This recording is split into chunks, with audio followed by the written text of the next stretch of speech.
ನಮಸ್ಕಾರ ಗೆಳೆಯರಿ, stock market Kannada ಚಾನಲ್ಗೆ ಸ್ವಾಗತ ಸುಸ್ವಾಗತ. ಗೆಳೆಯರಿ, ವಿಡಿಯೋದಲ್ಲಿ ಮಾರ್ಕೆಟ್ಗೆ ಸಂಬಂಧಪಟ್ಟಂತೆ ಕೆಲವು ಸುದ್ದಿಗಳಿದ್ದಾವೆ. ಆ ಸುದ್ದಿಗಳ ಬಗ್ಗೆ ತಿಳ್ಕೊಳ್ಳೋಣ. ಜೊತೆಗೆ ಹಲವಾರು ಬ್ಯಾಂಕಿಂಗ್ ಹಾಗೂ ಸ್ಮಾಲ್ ಫೈನಾನ್ಸ್ ಬ್ಯಾಂಕಿಂಗ್ ಸೆಕ್ಟರ್ ಅಲ್ಲಿ ಕೆಲಸ ಮಾಡುವಂತಹ ಕಂಪನಿಗಳು ಮೊನ್ನೆ ತಮ್ಮ ಕ್ವಾರ್ಟರ್ಲಿ ಬಿಸಿನೆಸ್ ಅಪ್ಡೇಟ್ಸ್ ಅನ್ನ ರಿಲೀಸ್ ಮಾಡಿದ್ದಾವೆ. ಅವುಗಳ ಪರ್ಫಾರ್ಮೆನ್ಸ್ ಹೇಗಿದೆ, ಆ ಪರ್ಟಿಕ್ಯುಲರ್ ಸ್ಟಾಕ್ ಗಳಲ್ಲಿ ಯಾವ ರೀತಿ ರಿಯಾಕ್ಷನ್ ನಾಳೆ ಇರಬಹುದು ಅನ್ನೋದ್ರ ಬಗ್ಗೆ ತಿಳ್ಕೊಳ್ಳುವಂತ ಪ್ರಯತ್ನವನ್ನು ಮಾಡೋಣ. ಮೊದಲಿಗೆ ಡಿಸ್ಕ್ಲೇಮರ್ ಕೊಡ್ಲಿಕ್ಕೆ ಇಷ್ಟಪಡ್ತೀನಿ. ಇಲ್ಲಿ ಕವರ್ ಮಾಡ್ತಿರುವಂತ ಯಾವುದೇ ಸ್ಟಾಕ್ ಅನ್ನು ಕೂಡ ರೆಕಮೆಂಡ್ ಮಾಡ್ತಿಲ್ಲ. ನೀವು ಫರ್ದರ್ ಸ್ಟಡಿ ಮೆಡಿಟೇಷನ್ ತಗೊಳ್ಬಹುದು. ಆಸ್ ಎಜುಕೇಶನಲ್ ಪರ್ಪಸ್ ನಾನು ವಿಡಿಯೋ ಮುಂದೆ ತರ್ತಾ ಇದ್ದೀನಿ. ಹಾಗೆ ಡಿಸ್ಕ್ರಿಪ್ಷನ್ ಅಲ್ಲಿ ಅಕೌಂಟ್ ಓಪನಿಂಗ್ ಲಿಂಕ್ ಇದೆ, ಅಕೌಂಟ್ ಅನ್ನು ಓಪನ್ ಮಾಡ್ಕೊಳ್ಬಹುದು. ಹೂಡಿಕೆಗೆ ಸಂಬಂಧಪಟ್ಟಂತೆ ನಿಮ್ಗೆ ಏನಾದ್ರೂ ಸಪೋರ್ಟ್ ಬೇಕು ಅಂದ್ರೆ ಇಲ್ಲಿರುವಂತಹ ನಂಬರ್ ಗಳ ಮೂಲಕ ನಮ್ಮ ಟೀಮ್ ನ ಕಾಂಟ್ಯಾಕ್ಟ್ ಮಾಡಬಹುದು. ಇಲ್ಲಿ ಮೆನ್ಷನ್ ಮಾಡಿರುವಂತಹ ಎಲ್ಲ ಸರ್ವಿಸಸ್ ನಮ್ಮ ಮೂಲಕ ಸಿಗುತ್ತೆ. ಬಟ್ ಇದಕ್ಕೆ ಕಂಡೀಷನ್ ಒಂದೇ, ನಮ್ಮ ಮೂಲಕ ಅಕೌಂಟ್ ಓಪನ್ ಆಗಿರಬೇಕು. ಹಾಗಾಗಿ ಅಕೌಂಟ್ ಓಪನ್ ಮಾಡ್ಕೊಂಡು ಕಾಂಟ್ಯಾಕ್ಟ್ ಮಾಡಬಹುದು. ಬೇರೆ ಮೊದಲಿಗೆ ಓವರ್ ಆಲ್ ಮಾರ್ಕೆಟ್ ಗೆ ಸಂಬಂಧಪಟ್ಟಂತೆ ಎಸ್ಪೆಷಲಿ ನೋಡಬಹುದು. Moody's slashes India's FY27 growth forecast to 6% as west Asia conflict flares. ಯುದ್ಧದ ಕಾರಣಕ್ಕೆ ಮೂಡೀಸ್ ಅವರು ಭಾರತದ 2026-27 ಆರ್ಥಿಕ ವರ್ಷದ ಗ್ರೋತ್ ಅನ್ನ 6% ಗೆ ಇಳಿಸಿದ್ದಾರೆ. ಅಂದ್ರೆ ಈಗಾಗಲೇ ಯುದ್ಧದ ಇಂಪ್ಯಾಕ್ಟ್ ಸಾಕಷ್ಟು ಪ್ರಮಾಣದಲ್ಲಿ ಆಗ್ತಾ ಇದೆ, ನಾವೆಲ್ಲರೂ ಕೂಡ ನೋಡ್ತಾ ಇದ್ದೀವಿ. ಅದು ಖಂಡಿತ ಗ್ರೋತ್ ನ ಮೇಲೂ ಕೂಡ ಇಂಪ್ಯಾಕ್ಟ್ ಅನ್ನ ಮಾಡೇ ಮಾಡುತ್ತೆ. ಇನ್ ಕೇಸ್ ಇದು ಇನ್ನೂ ಜಾಸ್ತಿ ದಿನ ಮುಂದುವರೆದ್ರೆ ಇನ್ನೂ ಜಾಸ್ತಿನೇ ಇಂಪ್ಯಾಕ್ಟ್ ಆಗ್ಬಹುದು. ಇವರು ಸದ್ಯದ ಮಟ್ಟಿಗೆ ಫೋರ್ಕಾಸ್ಟ್ ನ 6% ಗೆ ಇಳಿಸಿದ್ದಾರೆ. ಬಟ್ ಯುದ್ಧ ಜಾಸ್ತಿ ದಿನ ಮುಂದುವರೆದ್ರೆ ಅದು ಇನ್ನು ಕಡಿಮೆ ಕೂಡ ಆಗ್ಬಹುದು. ಈ ಮುಂಚೆ ನೋಡಬಹುದು 6.8% ಫೋರ್ಕಾಸ್ಟ್ ಅನ್ನ ಕೊಟ್ಟಿದ್ರು, ಬಟ್ ಈಗ ಅದನ್ನ 6% ಗೆ ಇಳಿಸಿದ್ದಾರೆ. ಅಂದ್ರೆ 0.8% ಅನ್ನ ಕಡಿಮೆ ಮಾಡಿದ್ದಾರೆ.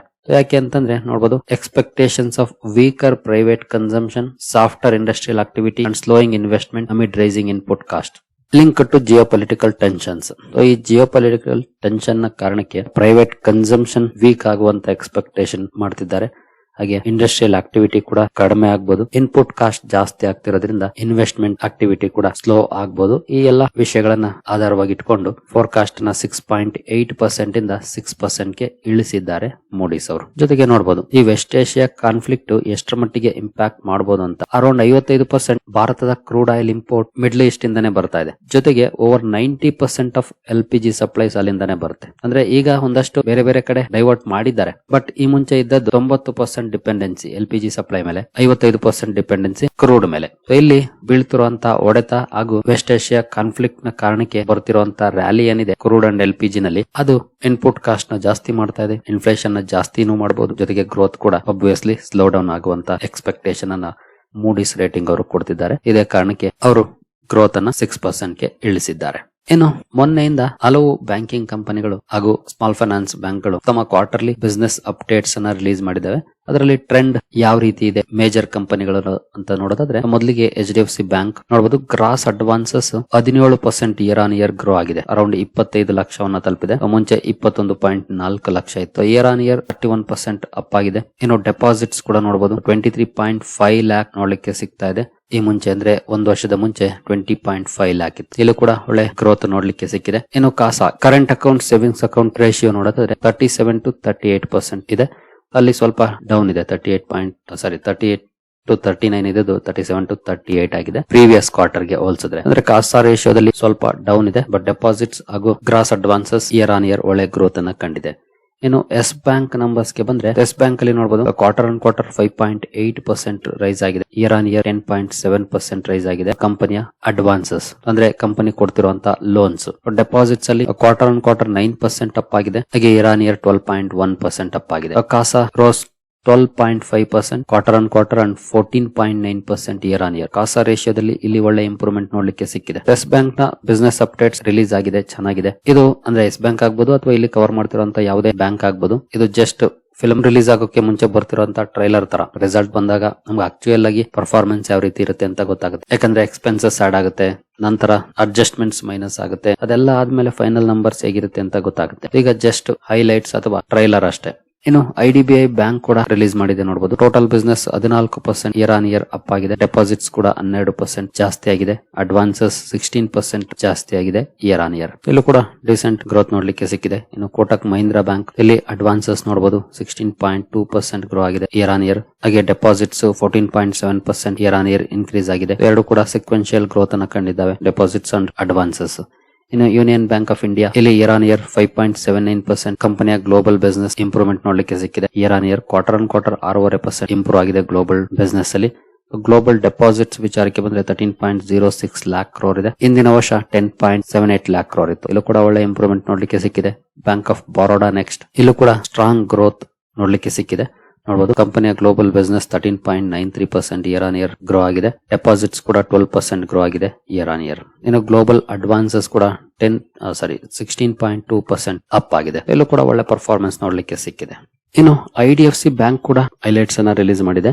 ನೋಡಬಹುದು loans and advances 20% year on year grow ಆಗಿದೆ. ಕ್ವಾರ್ಟರ್ ಆನ್ ಕ್ವಾರ್ಟರ್ 3.9% ಗ್ರೋ ಆಗಿದೆ. Customer deposits year on year 17.2% grow ಆಗಿದೆ. ಕ್ವಾರ್ಟರ್ ಆನ್ ಕ್ವಾರ್ಟರ್ 0.6% ಗ್ರೋ ಆಗಿದೆ. ಕ್ವಾರ್ಟರ್ಲಿ ಫ್ಲಾಟ್ ಇದೆ, ಬಟ್ ಇಯರ್ಲಿ ಒಳ್ಳೆ ಇಂಪ್ರೂವ್ಮೆಂಟ್ ನೋಡ್ಲಿಕ್ಕೆ ಸಿಕ್ಕಿದೆ. ಲೋನ್ಸ್ ಅಂಡ್ ಅಡ್ವಾನ್ಸಸ್ ಹಾಗೂ ಕಸ್ಟಮರ್ ಡೆಪಾಸಿಟ್ಸ್ ಅಲ್ಲಿ ನೋಡಬಹುದು. ಇನ್ನು ಕಾಸಾ ರೇಷಿಯೋಗೆ ಬಂದು 49.8% ಇದೆ. ಮುಂಚೆ ಅಂದ್ರೆ ಹಿಂದಿನ ವರ್ಷ 46.9% ಇತ್ತು. ಇಲ್ಲೂ ಕೂಡ ಇಂಪ್ರೂವ್ಮೆಂಟ್ ಇದೆ ನೋಡಬಹುದು. ಇನ್ನು ಇಂಡಸ್ಇಂಡ್ ಬ್ಯಾಂಕ್ ಕೂಡ ರಿಪೋರ್ಟ್ ಮಾಡಿದೆ ನೋಡಬಹುದು. ನೆಟ್ ಅಡ್ವಾನ್ಸಸ್ 8.7% ಡೌನ್ ಆಗಿದೆ ಇಯರ್ ಆನ್ ಇಯರ್. ಅಡ್ವಾನ್ಸಸ್ ಕೂಡ 0.8% ಡೌನ್ ಇದೆ. ಡೆಪಾಸಿಟ್ಸ್ 2.6% ಇಯರ್ಲಿ ಡ್ರಾಪ್ ಆಗಿದೆ ನೋಡಬಹುದು. ನಂತರ ಕೆಲವೊಂದು ಸ್ಮಾಲ್ ಫೈನಾನ್ಸ್ ಬ್ಯಾಂಕ್ ಗಳು ಕೂಡ ತಮ್ಮ ಬಿಸಿನೆಸ್ ಅಪ್ಡೇಟ್ಸ್ ಅನ್ನ ರಿಲೀಸ್ ಮಾಡಿದಾವೆ. ಕ್ಯಾಪಿಟಲ್ ಸ್ಮಾಲ್ ಫೈನಾನ್ಸ್ ಬ್ಯಾಂಕ್ ಇದೆ ಇಲ್ಲಿ ನೋಡಬಹುದು. Gross advances quarter on quarter 6.4% up ಆಗಿದೆ. Year on year nearly 21% up ಆಗಿದೆ. ಇನ್ನು ಟೋಟಲ್ ಡೆಪಾಸಿಟ್ಸ್ ಅಲ್ಲಿ ಕ್ವಾರ್ಟರ್ಲಿ 0.9% ಅಪ್ ಆಗಿದೆ. ಇಯರ್ಲಿ 20.4% ಅಪ್ ಆಗಿದೆ. ಒಳ್ಳೆ ಗ್ರೋತ್ ನೋಡ್ಲಿಕ್ಕೆ ಸಿಕ್ಕಿದೆ ಇಯರ್ ಆನ್ ಇಯರ್. ಅಲ್ಲಿ ಕೂಡ ಡೀಸೆಂಟ್ ಗ್ರೋತ್ ಇದೆ ಅಂತ ಹೇಳ್ಬೋದು. ಅಡ್ವಾನ್ಸಸ್ ಅಲ್ಲಿ, ಡೆಪಾಸಿಟ್ಸ್ ಅಲ್ಲಿ ಸ್ವಲ್ಪ ಅಂದ್ರೆ ನಿಯರ್ಲಿ 1% ಅಪ್ ಆಗಿದೆ ಕ್ಯಾಪಿಟಲ್ ಸ್ಮಾಲ್ ಫೈನಾನ್ಸ್ ಬ್ಯಾಂಕ್ ಅಲ್ಲಿ. ನಂತರ ಉತ್ಕರ್ಷ್ ಸ್ಮಾಲ್ ಫೈನಾನ್ಸ್ ಬ್ಯಾಂಕ್ ಕೂಡ ಅನೌನ್ಸ್ ಮಾಡಿದೆ. ಟೋಟಲ್ ಡಿಸ್ಬರ್ಸ್ಮೆಂಟ್ ನೋಡಬಹುದು ಇಯರ್ ಆನ್ ಇಯರ್ 30% ಜಾಸ್ತಿ ಆಗಿದೆ. ಹಾಗೆ ಕ್ವಾರ್ಟರ್ಲಿ ಅಂತೂ 46% ಅಪ್ ಆಗಿದೆ. ಒಳ್ಳೆ ಇಂಪ್ರೂವ್ಮೆಂಟ್ ಇದೆ. ಇನ್ನು ಟೋಟಲ್ ಡೆಪಾಸಿಟ್ಸ್ ಅಲ್ಲಿ ಇಯರ್ ಆನ್ ಇಯರ್ 0.4% ಅಪ್ ಆಗಿದೆ. ಕ್ವಾರ್ಟರ್ಲಿ 2.7% ಅಪ್ ಆಗಿದೆ. ಕಾಸಾ ಇಯರ್ ಆನ್ ಇಯರ್ 10.6% ಇದೆ, ಅಂದ್ರೆ ಅಪ್ ಆಗಿದೆ. ಕ್ವಾರ್ಟರ್ಲಿ 12.7% ಅಪ್ ಆಗಿದೆ. ಒಳ್ಳೆ ನಂಬರ್ಸ್ ನ ಕೊಟ್ಟಿದೆ ಕಂಪನಿ. ನೋಡೋಣ ನಾಳೆ ಮಾರ್ಕೆಟ್ ಅಲ್ಲಿ ಯಾವ ರೀತಿ ರಿಯಾಕ್ಷನ್ ಬರುತ್ತೆ ಅಂತ. ನಂತರ AU ಸ್ಮಾಲ್ ಫೈನಾನ್ಸ್ ಬ್ಯಾಂಕ್ ಇಲ್ಲಿ total deposits year on year ನೋಡಬಹುದು 22.8% ಅಪ್ ಆಗಿದೆ. ಕ್ವಾರ್ಟರ್ ಆನ್ ಕ್ವಾರ್ಟರ್ 10.3% ಅಪ್ ಆಗಿದೆ.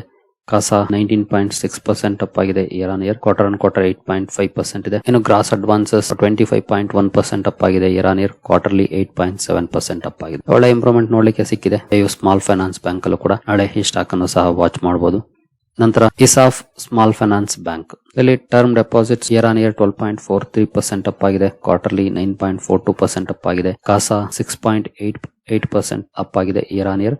ಕ್ವಾರ್ಟರ್ಲಿ 2.5% ಅಪ್ ಆಗಿದೆ. ನಂತರ gross advances year on year ನೋಡಬಹುದು 19.42% ಅಪ್ ಆಗಿದೆ. ಕ್ವಾರ್ಟರ್ಲಿ 8.45% ಅಪ್ ಆಗಿದೆ. ಇಲ್ಲೂ ಕೂಡ ಒಳ್ಳೆ ಪರ್ಫಾರ್ಮೆನ್ಸ್ ಇದೆ ಇಸಾಫ್ ಸ್ಮಾಲ್ ಫೈನಾನ್ಸ್ ಬ್ಯಾಂಕ್ ಕೂಡ. ನೋಡೋಣ ನಾಳೆ ಮಾರ್ಕೆಟ್ ಯಾವ ರೀತಿ ರಿಯಾಕ್ಟ್ ಮಾಡುತ್ತೆ ಅಂತ. ಇನ್ನು ಉಜ್ಜೀವನ್ ಸ್ಮಾಲ್ ಫೈನಾನ್ಸ್ ಬ್ಯಾಂಕ್ ಇಲ್ಲಿ ಟೋಟಲ್ ಡೆಪಾಸಿಟ್ಸ್ ಅಲ್ಲಿ 21.3% ಅಪ್ ಆಗಿದೆ year on year. Quarterly 8.1% up ಆಗಿದೆ. ಇನ್ನು ಟೋಟಲ್ ಡಿಸ್ಬರ್ಸ್ಮೆಂಟ್ 31.4% ಅಪ್ ಆಗಿದೆ. ನಂತರ ಕ್ವಾರ್ಟರ್ಲಿ 17.7% ಅಪ್ ಆಗಿದೆ. ಇಲ್ಲೂ ಕೂಡ ಒಳ್ಳೆ ಗ್ರೋತ್ ಇದೆ. ನಾಳೆ ಉಜ್ಜೀವನ್ ಸ್ಮಾಲ್ ಫೈನಾನ್ಸ್ ಬ್ಯಾಂಕ್ ಅನ್ನು ಕೂಡ ವಾಚ್ ಮಾಡಬಹುದು. ನಂತರ Suryoday small finance bank gross advances quarter on quarter 11% up ಆಗಿದೆ. ಇಯರ್ ಆನ್ ಇಯರ್ 29% ಅಪ್ ಆಗಿದೆ. Disbursement 14%. Quarter on quarter year on year 46%. Total deposits ನೋಡಬಹುದು 8% ಅಪ್ ಆಗಿದೆ ಕ್ವಾರ್ಟರ್ಲಿ. ಇಯರ್ಲಿ 32% ಅಪ್ ಆಗಿದೆ. ಕಾಸಾ ಕ್ವಾರ್ಟರ್ಲಿ 15% ಅಪ್ ಇದೆ. ಇಯರ್ಲಿ 42% ಅಪ್ ಇದೆ. ಇಲ್ಲೂ ಕೂಡ ಒಳ್ಳೆ ಪರ್ಫಾರ್ಮೆನ್ಸ್ ಇದೆ. ನೋಡೋಣ ನಾಳೆ ಮಾರ್ಕೆಟ್ ಯಾವ ರೀತಿ ರಿಯಾಕ್ಟ್ ಮಾಡುತ್ತೆ ಅಂತ. ಇನ್ನು ನೆಕ್ಸ್ಟ್ ಸುದ್ದಿಗಳ ಕಡೆ ನಾವು ಬರೋದಾದ್ರೆ ಒಪೆಕ್ ಪ್ಲಸ್ ಇಂದ ಇವತ್ತು ಒಂದು ಒಳ್ಳೆ ಸುದ್ದಿ ಬಂದಿದೆ ನೋಡಬಹುದು.